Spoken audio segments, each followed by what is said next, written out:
이스라엘 백성들이 가나안 땅에 있는 동안에 가나안 7족속을 다 물리친 건 아니고요, 여호수아 때에 물리칠 수 있었는데 기회를 한번 놓치니까 어쩔 수 없이 약속의 땅에서 블레셋이라든지 아몰이라든지 다른 가나안 족속들과 함께 살게 되는 그런 상황이었습니다. 특별히 블레셋은 자주 이스라엘을 공격해 왔기 때문에 이스라엘과의 싸움이 종종 있었는데, 블레셋과의 싸움에 이기고 싶어서 언약궤를 들고 전쟁터에 나갔습니다.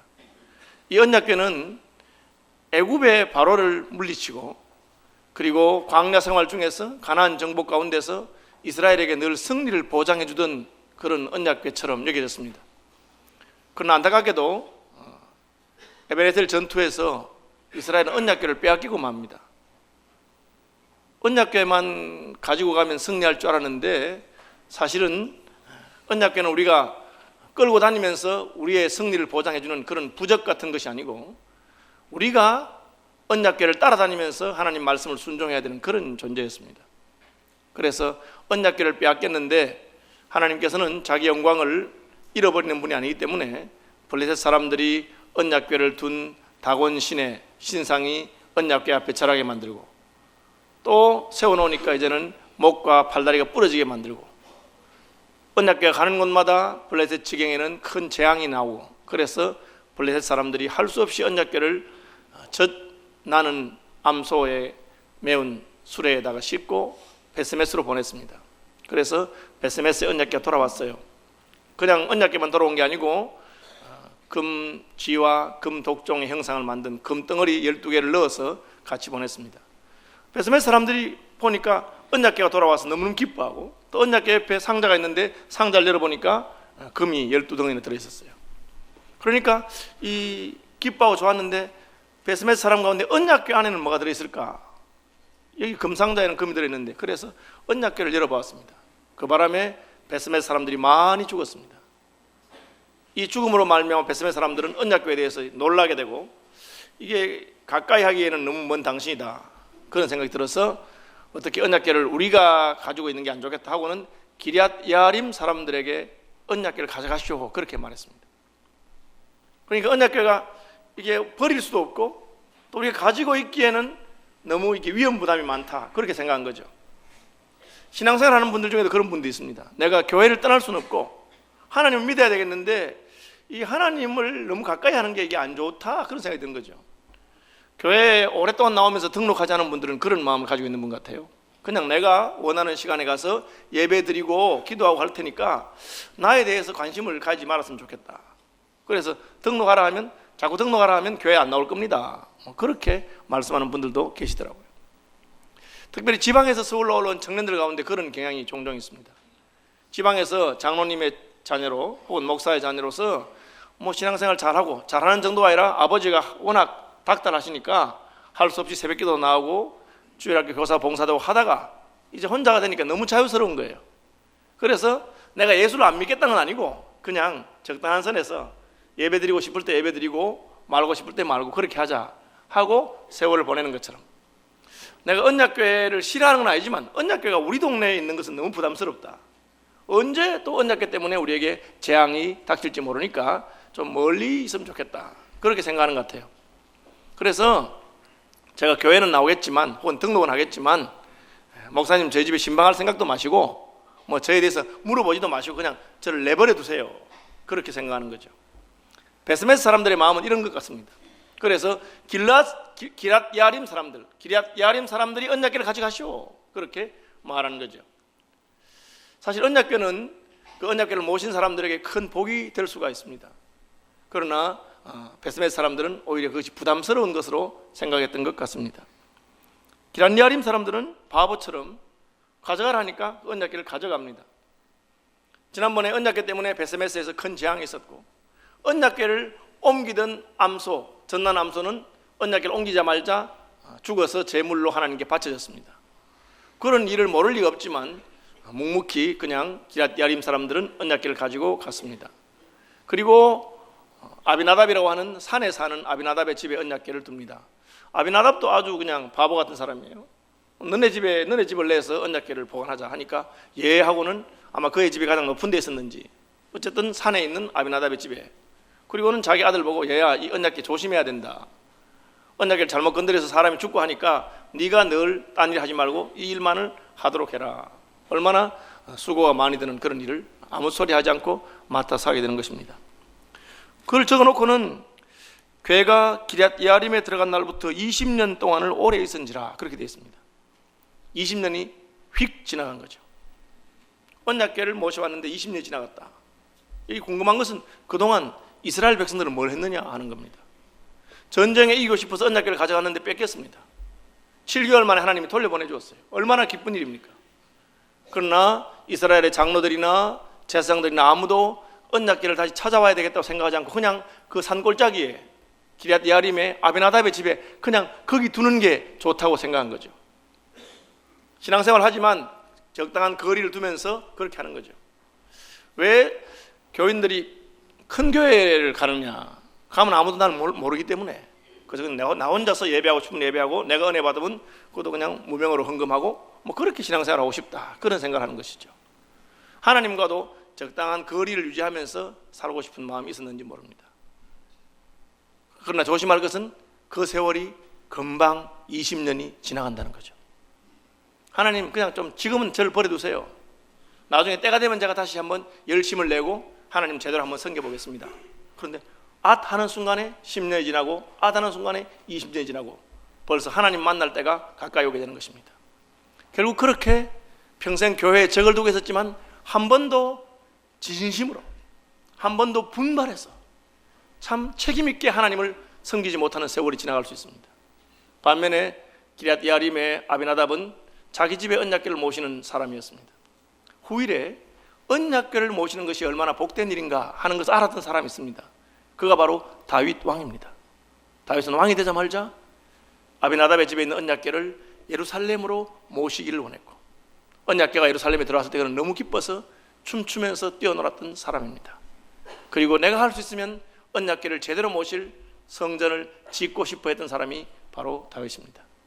아직까지 이스라엘에는 이 다윗과 같은 깨달음과 믿음을 가진 사람들이 없이 20년의 세월이 지나가고 있었습니다. 그 20년 동안 사무엘은 뭘 했느냐? 오늘 본문에 보니까 언약궤가 기럇 예아림에 들어온 지 20년 동안 오래 있은지라. 그 다음에 이스라엘 온 족속이 여호와를 사모하니라. 사무엘이 이스라엘 온 족속에게 일러 가로되, 이렇게 되어 있습니다. 다시 말하면 그 언약궤를 적당하게 멀리 두고 싶은 그런 이스라엘의 영적인 풍토 가운데 유일하게 사무엘만이 나실인으로서 하나님께 자기 생애를 드리고 하나님 말씀을 사모하고 하나님 말씀을 가르친 것을 알 수 있습니다. 이 사무엘의 수고가 있어서 마침내 20년이 되었을 때 이스라엘 온 족속이 다시 여호와를 사모하게 되었다. 하나님의 말씀을 사모하고 언약궤를 사모하고 하나님을 사모하게 되었다. 그렇게 우리가 이해할 수 있는 말입니다. 이스라엘 온 족속이 여호와를 사모했다. 여러분, 지나간 세월이 어떠한지 모르겠습니다. 그러나 이제부터 한번 하나님을 사모하고 언약궤를 사모하고 주의 교회를 사모하는 분들이 되시기를 바랍니다. 그게 사무엘이 사사시대 말기에 하나님의 부름을 받아서 이스라엘 백성을 가르치는 것입니다. 왜? 여호와를 사모하니까 사무엘이 이스라엘 온 족속에게 일러 가로되, 그 말은 여호와를 사모해서 사무엘에게 물어봤다는 거죠. 이제 우리 어떻게 하면 좋을까요? 우리 이렇게 허송 세월을 보냈네요. 이제 뭘 하고 어떻게 해야 하나님께 다시 돌아가겠습니까? 그 질문에 사무엘은 이렇게 대답했습니다. 너희가 전심으로 여호와께 돌아오려거든. 이 말은 이스라엘이 하나님을 잊어버리고 하나님을 떠났다는 것을 보여주고 있습니다. 여전히 가나안 땅에 살고 있고 언약궤는 블레셋 땅에서 다시 가나안 땅으로 와 있습니다. 기럇 예아림에 와 있습니다. 그러나 그들의 마음은 하나님을 떠나셨던 것이죠. 하나님은 이스라엘을 떠난 적이 없습니다. 이스라엘이 잃어버렸던 언약궤를 스스로 찾아서 돌려주는 분이 하나님이십니다. 그러나 이스라엘의 마음은 하나님에게서 떠나 있습니다. 그래서 너희가 여호와를 사모한다고 하니 전심으로 여호와께 돌아오라, 그 말입니다. 여호와께 돌아오려고 하거든 하나님께로 돌아가는 분들이 되시기를 바랍니다. 이것은 약속의 땅에 살고 있으면서 그 땅에 언약궤가 여전히 존재함에도 불구하고 우리는 하나님을 멀리 떠난 존재처럼 살 수 있다는 것을 말하고 있습니다. 목사도 모르고 여러분 옆에 있는 누구도 알지 못합니다. 심지어 밤마다 잠을 같이 하는 배우자도 모를 수 있습니다. 그러나 우리의 마음은 하나님을 멀리 떠나갈 수 있습니다. 하나님께로 돌아오는 분들이 되시길 바랍니다. 이것이 사무엘이 말한 것입니다. 너희가 여호와께로 돌아오려거든 이방 신들과 아스타롯을 너희 중에서 제하고 너희 마음을 여호와께로 향하여 그만 섬기라. 이스라엘 백성들이 한 번도 하나님을 안 섬기겠다고 한 적은 없습니다. 이스라엘 백성들은 늘 하나님을 섬긴다고 생각했고, 심지어 금송아지를 만드는 순간에도 이 금송아지가 우리를 애굽에서 출애굽시킨 그 여호와라고 말했습니다. 다시 말하면 하나님도 섬기고 다른 것도 섬기거나, 하나님을 섬기되 다른 모양으로 섬기거나, 그렇게 섬긴 것이죠. 혼합주의 이런 종류의 혹은 여러 가지 신을 함께 섬기는, 예수 안 믿겠다고 말하지 않습니다. 내가 교회를 떠나겠다고 말한 것도 아닙니다. 그러나 한 번도 내 마음이 전심으로 하나님을 섬기겠다고 하나님께로 돌아오고, 또 하나님을 섬기는데 방해가 되는 우상을 진심으로 내가 한번 제거해 보겠다고 그런 마음이 없습니다. 우리가 하나님을 섬기려고 하면 반드시 걸리는 것이 있을 수 있습니다. 그것이 이스라엘 백성들에게는 이방 신들과 아스타롯입니다. 혹은 바알 신들, 혹은 블레셋에 있는 다곤신, 그모스신, 여러 우상들이 있습니다. 이 우상들은 농사를 잘 되게 해주는 신, 풍요를 보장해주는 신 같은 우리의 일상의 문제들을 해결해 주는데 용하다고 생각되는 신들이었습니다. 그들은 가나안 땅에 정착해서 살면서 농사를 잘 짓기 위해서는 바알들을 섬겨야 된다, 바알 신들을 섬겨야 된다. 농사를 잘 짓기 위해서, 자식을 많이 낳기 위해서는 아스타롯을 섬겨야 된다. 그런 그 땅의 풍습에 따라서 그렇게 살아가게 된 것입니다. 예수를 믿는다고 하면서 여전히 우리는 세상의 풍습을 따를 수 있고, 하나님이 싫어하는 것을 행하면서도 내가 하나님을 섬기는 사람이라고 스스로 생각할 수 있습니다. 그 이유는 무엇입니까? 너희를 블레셋 사람의 손에서 건져내시리라.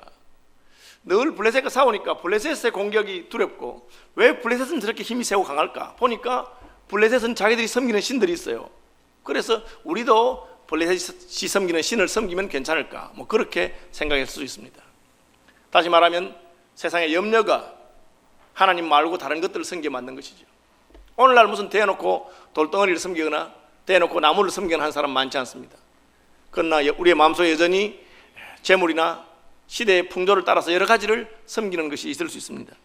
사무엘은 하나님께 돌아오기를 원한다면 그런 것들을 다 제하여 버리기를 바란다. 여러분, 저의 마음속에나 여러분의 마음속에는 하나님을 섬기는데 방해가 되는 우상이 없습니까? 성령께서 분명히 가르쳐준다고 저는 믿습니다. 여러분 마음속에 포기하기 싫고 붙들고 있는 그것을 제거하라고 사무엘이 말하고 있습니다. 하나님께서 여러분에게 가르쳐 주시기를 바랍니다. 무엇이든지 너는 진심으로 나를 섬기는데 한 번도 성공하지 못했는데 그것은 너의 마음속에 있는 그 우상 때문에 그렇다. 왜 너는 그것만 나오면 나를 섬기면서도 그것을 포기하지 못하느냐? 그것을 한번 떨쳐버리고 나를 전심으로 섬기기를 바란다. 그렇게 말씀하고 계십니다. 사무엘은 온 이스라엘이 미스바로 모이라고 하고 있습니다. 이것은 미스바에서 회개의 집회를 하겠다는 것입니다. 온 이스라엘이 모였습니다. 함께 공동체가 모여서 하나님 앞에 나아갔습니다. 내가 너희를 위하여 여호와께 기도하리라. 홀로 하나님의 음성을 들었고 하나님과 교통하던 사무엘은 이제는 온 이스라엘 백성을 위해서 기도하는 자가 되겠다고 그렇게 말하고 있습니다. 어떻게 기도합니까? 6절, 그들이 미스바에 모여 물을 길어 여호와 앞에 붓고 그날에 금식하고. 아주 재밌어요.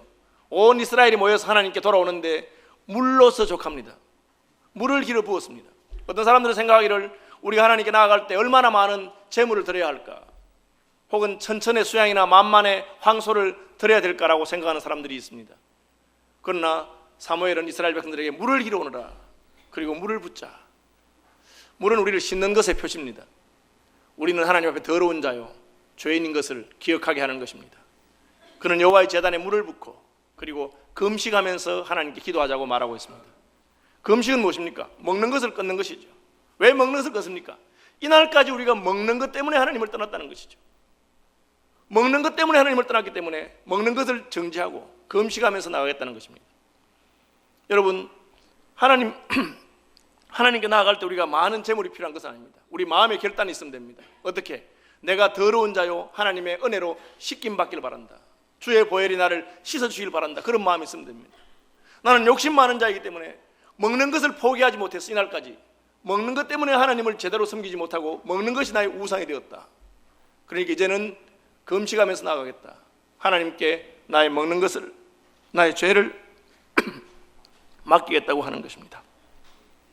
여러분, 내가 가진 것이 많아야 하나님이 나를 받으시거나 들으시는 것이 아닙니다. 여호와께서 원하시는 제사는 상한 심령이라고 그랬습니다. 다윗은 이것을 깨달았기 때문에 하나님의 구하시는 제사는 상한 심령이라, 하나님이 상하고 통회하는 마음을 주께서 멸시치 아니한다, 그렇게 말하고 있습니다. 우리의 마음이 상하고 통회할 때 하나님이 반응하시는 것입니다. 여러분, 물만 길어 부어도 얼마든지 하나님을 섬길 수 있습니다. 그러므로 우리가 하나님을 섬기지 못하는 것은 시간이 없어서도 아니요, 돈이 없어서도 아니요, 우리의 마음이 없어서인 것을 기억하시길 바랍니다. 내가 마음으로 하나님 앞에 회개하고, 내가 마음으로 하나님 이날까지 내가 먹는 것에 매여서 하나님을 섬기지 못했다는 것을 인정하는 것입니다. 그래서 신약에 가면 예수님께서 무엇을 먹을까, 무엇을 입을까 염려하지 말아라. 이것은 다 이방인들이 구하는 것이요, 너희 천부께서 책임질 것이다. 공중에 나는 새를 보거라, 들의 백합화를 보거라. 수고도 하지 아니하고 길삼도 하지 아니하되 너희 천부께서 먹이신다, 그렇게 말하고 있습니다. 우리 하나님께 돌아갈 때 무엇을 회개합니까? 하나님이 나를 책임질 것을 믿지 못하고, 하나님이 나를 먹이실 것을 믿지 못하고, 먹는 것 때문에 하나님을 떠나는 것을 회개하라고 말합니다. 거기서 이스라엘 백성들은 우리가 여호와께 범죄하였다고 자복합니다. 회개는 자기의 죄를 인정하는 것입니다. 여러분, 내가 진심으로 하나님께 돌아와서 하나님을 진심으로 섬긴 적이 없었다는 것을 회개하시기를 바랍니다. 그것이 하나님이 기대하시는 것입니다. 그렇지 않으면 언제 지나갈지 모르게 20년 지나고 40년 지나고 결국 우리 인생이 다 지나고 주님 앞에 서서 후회하게 되는 것입니다. 내가 예수 믿는다고 하면서 한 번도 진심으로 하나님을 섬긴 적이 없었구나. 무엇 때문에? 먹고 살아야 되니까, 인생살이 때문에, 돈 벌어야 되니까, 그렇게 생각하고 그 일에 매달려, 일상에 매달려서 시집가고 장가가고 취직하고 출세하는 것 때문에 하나님을 제대로 섬기지 못한 것이죠. 그것을 자복한 것입니다. 우리가 여호와께 범죄하였나이다 하니라. 사무엘이 미스바에서 이스라엘 자손을 다스린다. 이 말이 무엇입니까? 이스라엘 백성이 회개할 때 사무엘이 이스라엘 백성을 통치하기 시작합니다. 여기 사무엘의 통치라고 하는 것은 하나님의 통치를 대리하는 것입니다. 사무엘은 나시린도 자기 생일 하나님께 드린 사람이기 때문에 사무엘이 이스라엘을 통치하는 것은 하나님이 이스라엘을 통치하는 것입니다. 하나님이 이스라엘을 통치하는 것을 바로 천국이라고 하는 것입니다. 하나님이 다스리는 나라, 신국, 그것이 바로 천국입니다. 그래서 신약에 가면 회개하라, 천국이 가까이 왔느니라. 때가 찼고 하나님의 나라가 가까이 왔으니 회개하고 복음을 믿으라, 그렇게 말했어요. 천국이 무엇입니까? 죽어서 가는 살기 좋은 나라가 아니라 하나님이 나를 통치하는 이곳에서부터 천국이 시작됩니다. 물론 그곳은 살기 좋은 나라요, 금생과 내세의 소망을 주는 나라입니다. 그러나 살아있는 동안에 우리는 하나님의 다스리심, 하나님의 통치 안으로 들어갈 수 있습니다. 어떻게 해요? 회개함으로 들어가는 것입니다. 미스바에서 모든 우상을 내어버리고 물을 부으면서 우리 죄를 씻는 것을 상징하고, 그리고 금식하면서 내가 더 이상 먹는 것 때문에 하나님을 버리는 자가 되지 않기를 각오하고 죄를 자복하는 것입니다. 우리가 회개할 때 하나님의 통치가 우리 가운데 임하는 것을 기억하시기를 바랍니다. 아무쪼록 저의 삶 가운데, 여러분의 삶 가운데, 서울 시민교회 성도들 가운데 하나님의 통치가 함께 하시기를 바랍니다. 사무엘의 통치가 보여주는 것이 그것입니다. 우리가 회개할 때 하나님 통치하십니다. 이스라엘 백성이 미스바에 모여서 회개하고 하나님께로 돌아가고 하나님의 통치, 하나님의 다스리심을 받아들였을 때 블레셋 사람들이 이스라엘을 치러 올라왔습니다. 블레셋 사람들이 언약궤 때문에 크게 혼이 났습니다. 지난번에 이겨서 전리품으로 언약궤를 빼앗아 왔는데 언약궤가 가는 곳마다 재앙이 있었어요. 그래서 언약궤를 돌려보내면서 가능하면 이스라엘과 싸우려고 하지 않았을 것입니다. 그런데 이스라엘이 모였다는 소식을 듣고 또 싸움을 하려고 합니다. 물론 표면적으로는 저들이 왜 모였을까, 우리를 공격하는 것이 아닐까, 그런 두려움이나 불안한 마음이 있을 수 있고, 이스라엘을 지파별로 흩어서 따로 놀도록 만들어야 되는데 함께 모이고 뭉치니까, 거기다가 사무엘이라고 하는 어떤 지도자가 있으니까 가다가는 저들이 힘을 모아서 우리를 공격하겠다, 그런 두려움이 있을 것입니다. 왜 하나님 백성들이 회개하려고 할 때 사탄은 우리를 흔들까요? 그것은 블레셋의 뒤에서 충동하는 사탄이 하나님의 백성이 회개하고 하나님의 통치 안으로 들어가는 걸 싫어하기 때문에 그렇습니다. 내가 예수 믿고 제대로 하나님 섬기려고 하기 전에는 아무 문제가 없었는데 한번 회개하고 결심하고 나의 지난 세월이 원통해서 제대로 주님을 섬겼다고 하니까 갑자기 나를 대적하고 방해하는 세력이 얼마든지 있을 수 있습니다. 왜? 사탄은 우리가 하나님께 나아가는 것을 싫어하고 우리가 회개하는 것을 제일 싫어합니다. 우리가 지나간 우상 숭배와 잘못을 벗어버리고 하나님만 붙드는 것을 너무 싫어합니다. 그래서 블레셋이 이스라엘을 치러 왔습니다. 이스라엘 사람들은 그것을 두려워했습니다. 회개는 했지만 하나님께 대한 온전한 믿음이 부족한 것을 알 수가 있습니다. 왜 하나님이 그걸 허락했을까요? 우리가 회개하니까, 하나님께 나가니까 적들이 공격하려 올려 해도 하나님이 공격할 마음을 막으시면 안 되겠어요? 그런 마음이 들지 않도록 그렇게 하면 안 되겠어요? 그러나 하나님이 이걸 허용하시는데 그 이유는 적들이 공격해오는 것을 통해서 오히려 하나님의 보호하심이 얼마나 크고 위대한가를 드러내주기 때문에 그렇습니다. 여러분, 이 믿음을 가지시기 바랍니다. 우리가 예수 믿는 순간에 이미 하나님의 보호와 통치가 우리와 함께 하십니다. 적들이 우리를 공격해도 결코 이길 수 없습니다. 그러므로 하나님께서는 풍랑이 오게도 하시고 비바람이 몰아치기도 하십니다. 그것을 통해서 오히려 하나님의 영광이 드러날 것이기 때문입니다. 하나님은 블레셋이 공격해오는 것을 통해서 하나님의 크신 능력으로 블레셋을 물리치실 것입니다. 그래서 이미 사무엘이 블레셋의 손에서 내가 너희를 건지겠다고 하나님의 말씀을 선포한 것처럼 적들이 공격해왔으나 이스라엘은 두려워할 필요가 없었습니다. 현실적으로 이스라엘은 여전히 두려워하고 있습니다. 그것이 저와 여러분의 모습입니다. 여러분, 우리가 예수 믿는 순간에 이미 끝났다는 것을 믿으시기 바랍니다. 좋은 의미에서 우리가 예수 믿는 순간에 이미 우리 인생은 성공한 것입니다.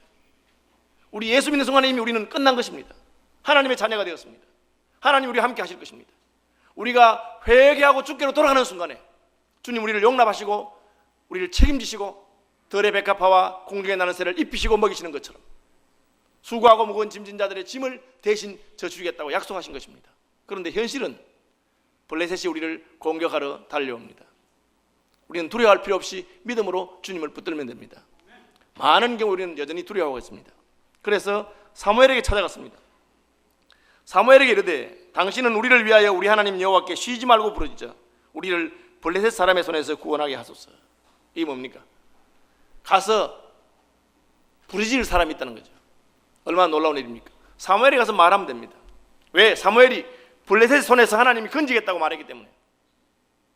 실제로 사무엘은 자기가 선포한 말씀을 책임집니다. 여기서 사무엘은 예수 그리스도의 예표인 것입니다. 여러분, 예수 믿고 하나님의 뜻을 따라서 회개하는 삶을 살고자 할 때 여러분에게 고통이 오고 대적이 있고 공격이 있으면 우리의 대장 되신 예수 그리스도께 부르짖는 분들이 되시길 바랍니다. 예수님께서 책임질 것입니다. 사무엘이 갔습니다. 사무엘이 그 말을 듣고는 9절 젖먹는 어린 양을 취하여 온전한 번제를 여호와께 드리고 이스라엘을 위하여 여호와께 부르짖으매 여호와께서 응답하셨더라. 사무엘이 기도합니다. 하나님께서 응답하셨습니다. 사무엘이 기도하니까 하나님이 천둥을 보내셨습니다. 우레 소리를 보냈습니다. 천둥 소리에 블레셋 사람들이 흩어지고 패전하고 쫓겨가게 됩니다. 무엇을 말합니까? 하나님이 바람과 파도도 다스리시는 분이요 천둥과 번개도 다스리시는 분이요 그들이 아무리 많은 대군을 끌고 왔다 하더라도 하나님이 그냥 천둥 소리 하나로 그들을 물리칠 수 있는 분인 것을 보여줍니다.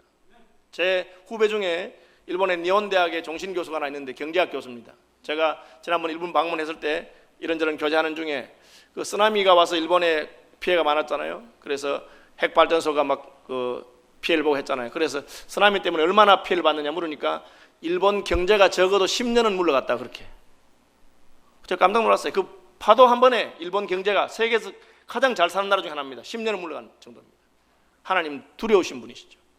하나님이 천둥 소리를 바라니 그 천둥 소리 하나에 블레셋 군대가 다 물러가게 됩니다. 왜? 사무엘이 여호와께 부르짖었습니다. 놀라운 것이죠. 우리는 예수 그리스도께서 이 땅에 계시는 동안에 그가 기도하는 모든 것을 하나님이 들으신 것을 알고 있습니다. 이가 누구기에 무덤 속에 나사로가 일어나며 이가 누구기에 바람과 파도도 그 명령을 순종하는 거 했습니다. 더 놀라운 사실은 예수 그리스도께서 그의 이름을 너희가 내 이름으로 무엇이든지 구하면 너희 아버지께서 들으실 것이라고 약속하셨습니다. 놀라운 것이죠. 하나님 백성이 된 이후에 우리는 하나님께 부르짖으면 그분이 들으시는 것을 믿으시기를 바랍니다. 어떻게 부르짖습니까? 사무엘은 기도하기 전에 어린 양, 젖 먹는 어린 양을 취하여 온전한 번제를 여호와께 드렸다고 되어 있습니다. 기도하기 전에 어린 양 한 마리를 잡아서 하나님께 번제로 드렸습니다. 굉장히 상징적인 거예요. 여기서도 역시 온 이스라엘이 모였는데 천천의 수양이나 만만의 황소가 아니라 양새끼 한 마리 드린 것이 참 작아 보입니다. 하나님은 우리가 드리는 제물의 분량에 관심 있는 분이 아닙니다. 여러분, 어린 양 한 마리라도 얼마든지 온전한 제사를 하나님께 드릴 수 있습니다. 온전한 제사는 어떤 제사입니까? 온전한 제사는 제사 드리는 사람이 온전한 것이 온전한 제사입니다. 하나님이 아벨과 그의 제사는 받으시고 가인과 그의 제사는 받지 않았다 그랬습니다. 여러분, 온전한 예배를 드리길 원하십니까? 여러분의 마음이 온전히 하나님을 사모하는 분이 되길 바랍니다. 여러분은 하나님 받지 못하는데 여러분의 예배를 하나님 받지 않는 것입니다. 사무엘은 어릴 때부터 성막에 가 있으면서 하나님께 드려진 나실인으로서 하나님 앞에 온전한 사람의 삶을 삽니다. 그가 번제를 드리니까 새끼 양 한 마리가 온 이스라엘 민족을 위한 온전한 번제가 되는 것을 알 수가 있습니다. 우리는 신약에 오면 예수 그리스도께서 자기 자신을 제물로 드려서 온전한 제사를 드린 것을 알 수 있습니다. 그러므로 예수님께서 구하는 어떤 간구도 하나님은 다 들으시는 것입니다. 나를 보내시니가 나와 함께 하시도다. 내가 항상 그의 기뻐하는 일을 행함으로 그가 나를 홀로 버려두지 아니하셨도다. 예수님이 선포하셨습니다. 너희가 내 이름으로 무엇이든지 구하면 너희 천부께서 다 들으실 것이라고 약속하신 것입니다. 번제는 무엇을 말합니까? 온전히 태워드리는 것입니다. 다시 말하면 하나님께 다 드린다는 뜻입니다. 여러분의 기도가 응답받기를 원하십니까? 먼저 여러분의 마음으로부터 번제를 드리시길 바랍니다. 번제가 무엇입니까? 이 문제를 하나님께 드리는 것이죠. 이 문제를 하나님께 맡기는 것입니다. 인생이 기도하러 나가서 하나님께 이 문제를 드려놓고는 돌아가면서 그러면 다시 빼앗아가는 수가 많습니다. 하나님이 이걸 난 맡겨라. 그런데 아니 되겠습니다 하고 다시 가져갑니다. 그것은 기도가 아닙니다. 기도는 사실 내가 해결할 수 없는 문제에 대해서 하나님의 능하신 손에다 바치는 것이죠. 그게 번제입니다. 하나님께 태워드린 것이죠. 이제는 주께 드렸으니 이 문제는 주님이 알아 하십시오. 내가 병이 들었습니다. 의사가 낫지 못한다고 합니다. 번제하면서 기도하는 것이 무엇입니까? 하나님, 의사가 내 병이 낫지 않는다 하니까 이제는 이 병을 주님께 드립니다. 의사가 얼마 못 산다고 하니까 내 남은 생애도 주님께 드립니다. 살리시든지 죽이시든지 주님이 알아서 하십시오. 주님 감사합니다. 주께 맡겼으니 내 생애를 주께 드립니다. 내 영혼을 주께 부탁합니다. 그렇게 하는 것이죠. 그럼 하나님이 살리시기도 하고 혹은 데려갈 수도 있을 것입니다. 영국에 있는 저희 천암 선교사님이 그 간 경화하잖아요. 간암이잖아요. 그래서 그 뭡니까? 간 이식 수술을 받지 않을 희망이 없다고 그랬어요. 백약이 뭐예요? 무슨 걸 해도 안 됩니다. 안 되니까 대처요법을 써서 별의별 걸 다 했습니다. 체중이 20kg나 빠지고 소망이 없습니다. 그래 어떻게 했어요? 목사인데. 마지막으로 한 게 뭡니까? 하나님께 드린 거죠.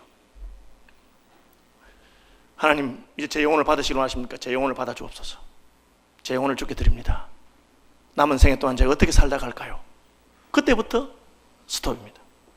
그때부터 암이 낫지도 안 하고 나빠지도 안 하고 그냥 그 상태로 그대로 스톱입니다. 지금까지 그냥 살아 계십니다. 할렐루야. 여러분, 번제가 그것입니다. 자식의 문제, 자식이 골치 아프게 하십니까? 자식을 하나님께 번제로 드리시길 바랍니다. 하나님께 드린 거예요. 사업이 안 됩니까? 사업 문제를 하나님께 맡기십시오. 잘 되든지 못 되든지 주님이 알아서 하실 것입니다. 죽으면 죽을 것이고 나는 주님 시킨 대로 가는 것입니다. 그것이 기도입니다. 어린 양 한 마리를 번제로 태워드리면서 사무엘은 여호와께 부르시자. 우리가 주 앞에 회개하고 여호와를 사모하여 주께 돌아왔는데 블레셋이 우리를 공격하나이다. 주님, 블레셋의 공격을 주께 드립니다. 주님께서 이들의 공격을 책임져 주옵소서. 하늘에서 천둥이 쳤습니다. 그 소리에 블레셋이 흩어집니다. 후일에 다윗은 블레셋 군대와 싸우면서 전쟁은 여호와께 속한 것이라. 골리앗과 싸우면서 전쟁은 여호와께 속한 것이라. 너는 칼과 창과 단창으로 나오지만 나는 여호와 이름으로 나아간다고 그렇게 부르짖었습니다. 그러니까 다윗의 물맷돌 하나에 그 거대한 거인이었던 골리앗 장군이 물러가게 되는 것을 보게 됩니다. 여러분, 우리가 하나님 앞에 회개하고 전심으로 여호와를 구하는 분들이 되길 바랍니다. 여호와를 구한다는 말이 무엇입니까? 주님께 맡기는 것이죠. 나의 먹는 것도 주께 맡기고 나의 전쟁도 주께 맡기고 이제는 여호와의 전쟁을 내가 수행하는 것입니다.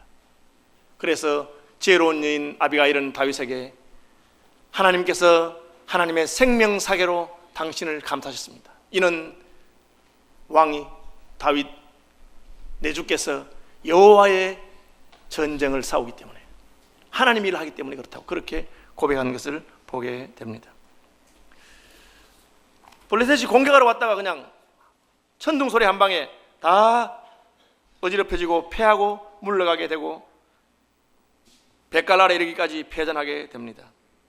사무엘은 돌 하나를 취하여 미스바와 센 사이에 세우는데 그 돌의 이름을 에벤에셀이라고 했습니다. 이 에벤에셀이라고 하는 말은 에벤은 돌이고 에셀은 도움입니다. 도움의 돌이라. 하나님께서 여기까지 우리를 도우셨다. 그 돌을 세워놓은 것은 기억하라는 뜻이죠. 고대에 돌을 세우는 것은 돌이 제일 단단하기 때문에 오늘날 같으면 쇠로 만들든지 다른 걸 하겠죠.